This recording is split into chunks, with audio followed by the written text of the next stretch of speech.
Same ticket, same AI tool, same day. One developer finished in 40 minutes, the other one took 3 hours, and it wasn't because one of them wrote a better prompt. I read both, same size, same structure, equally well written. Which brought me to the sentence I think a lot of us aren't saying out loud. If a junior on my team ships the same output I do, then what am I actually senior in? I am not a career coach, I am a front-end developer, and that question kept me up. That's the fear, and most people are giving you the wrong advice. Because the standard advice is learn more tools, get faster, stay ahead. But there is a new AI tool every Tuesday. And whatever you learn this week, your whole team has by Friday. Nobody ends up ahead. You just all move at the same time. Those two developers are why I started paying attention. Stand-ups, code reviews, who gets pulled into which conversation, and the same three things kept showing up in the people who stand out. 3 things, 10 minutes, nothing to install, and none of them is a tool. The first one is context, and it's not what you think it means. The second one is a habit that's making most developers faster and worse at the same time. And the third one is about where all the time AI saved you actually went. Stay to the end for the third one. It's the one changed how I work. Before the three, one sentence that ties them together. AI can write the code. It cannot be responsible for it. That sounds like a bad news. Your name is on the commit, the AI isn't. You are the one who gets asked 6 months later. Everybody reads that as a burden. I think it's the opposite. It's the only reason you are still here. If AI could be responsible, none of us would have jobs. The fact that it can't is the whole thing. So, the first one. Back to those two developers, I will call them Alex and Sam. Alex reviews everyone's PRs, not just his own tickets. He reads what other people are shipping.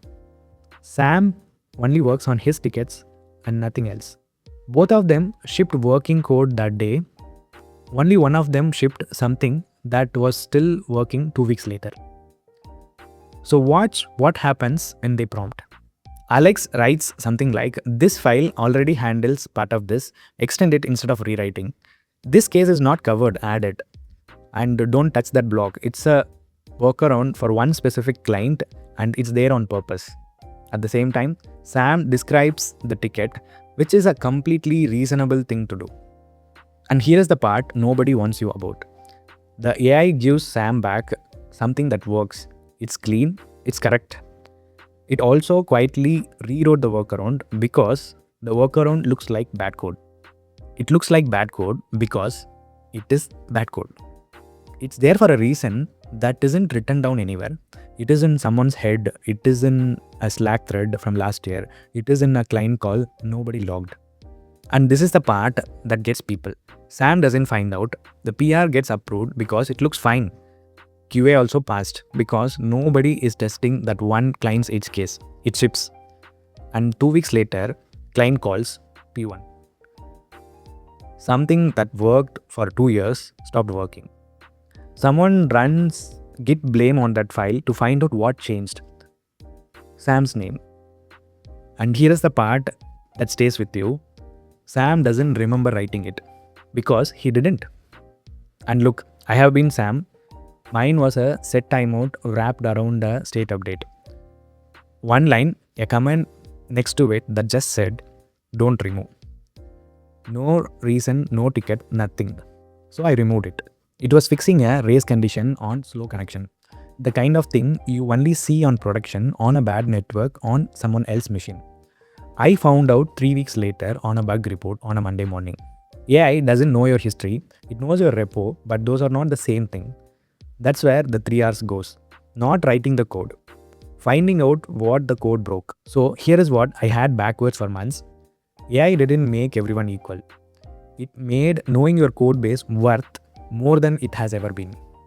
Before AI, knowing the history saved you some time. Now it's the difference between 40 minutes and 3 hours. Because without the person, it is generating the code that fights the code base.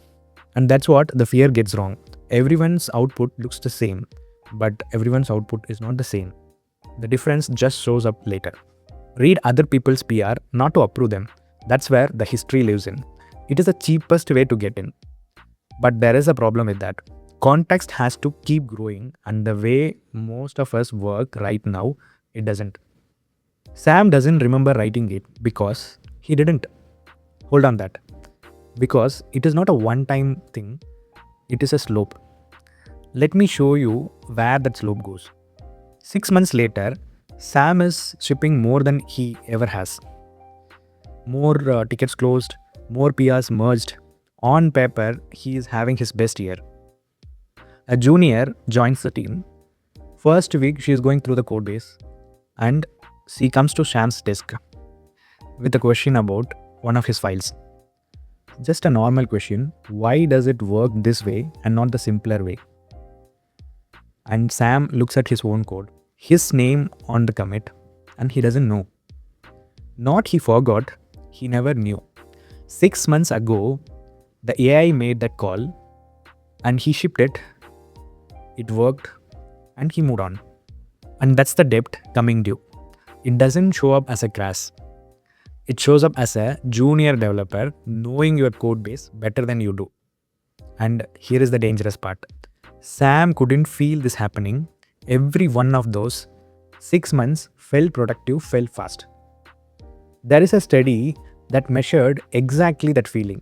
METR ran a controlled trial last year. 16 experienced developer, 246 real tasks in code base already they knew very well. Half the tasks with AI, half without. They thought AI made them 20% faster. Measured, actually they were 19% slower. 39 points between what they felt and what the clock said. Experienced people, on code they knew, they could not tell. To be fair, the study was very clear about its limits. Matured code base, developer who already knew them. One study, not a final word, but the gap between feeling and reality is the part that should worry you. If experienced people can't feel 19% slower, Sam definitely can't feel his understanding going flat. And I will be honest, this happened to me. Someone asked me why a retry in my code was set to exactly 5 attempts, not 3, not 10. I opened the file, my name on the commit, and I had no idea. The AI picked it, I skimmed it, it worked, I shipped it. And there is a second cost, which anyone who has been burned already knows. AI writes code that looks fine. Looks fine and is fine are different things. And you only catch the gap if you actually read it. In my last video, the AI wrote code that looked perfect and would have deleted things it should not. Linked below. So the fix is almost too simple.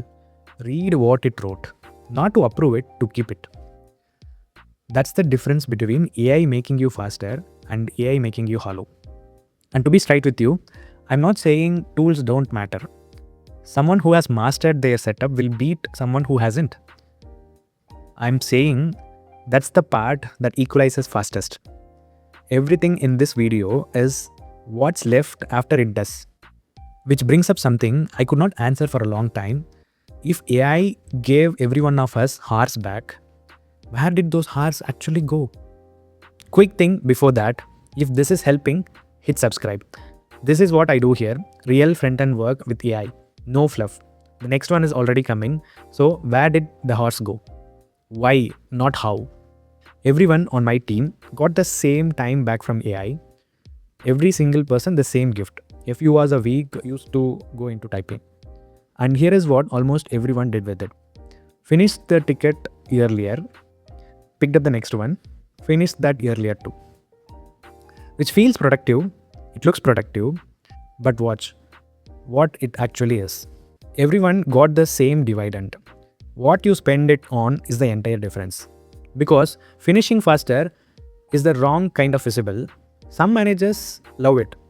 Sure, but everyone's tickets close faster now. So you are getting priced for something everyone can do. Meanwhile, someone on your team is quietly spending those same hours on something that counts. That's Alex. He spent them in the conversation that happens before the ticket exists. The ones where someone decides what to build in the first place. He is the one asking, is this actually what the client needs or just what they ask for? Do we even need this feature, or is it solving a problem we made up? What breaks the user if we ship this the fast way? 6 months of that, and Alex and Sam are not the same developer anymore. Sam is very fast at building what he is told to build. Alex is in the room deciding what gets built. And notice what that is, because you have seen it before in this video. Point 1 was owning the project instead of the ticket. This is owning the problem instead of the task. Same move, one level up. Here is why this matters more than it used to. AI made building cheap, so being fast at it is not worth much anymore. What's worth something is knowing what's worth building. And that's the part AI can't reach. It's not in your meeting, it doesn't know your users. The best hour I have spent this year wasn't writing code. It wasn't a meeting arguing that we didn't need to build something. This week, take 1 hour, AI saved you, and spend it in a conversation about why, not how. Ask one question about the thing before it becomes a ticket. So that's the 3. But I told you at the start, none of them is a tool. And there is a reason that matters more than it sounds. So back to the question from the start. If a junior ships the same output I do, what am I actually senior in? Here is where I landed. AI didn't make developers equal. AI made the difference visible. The average parts of the job got automated. The parts that were the same, no matter who did them, those are gone. What's left is context, judgment, and ownership. That's what you are senior in, not speed. Which is uncomfortable because those are harder to point at on a CV. But it is a root instead of a fear.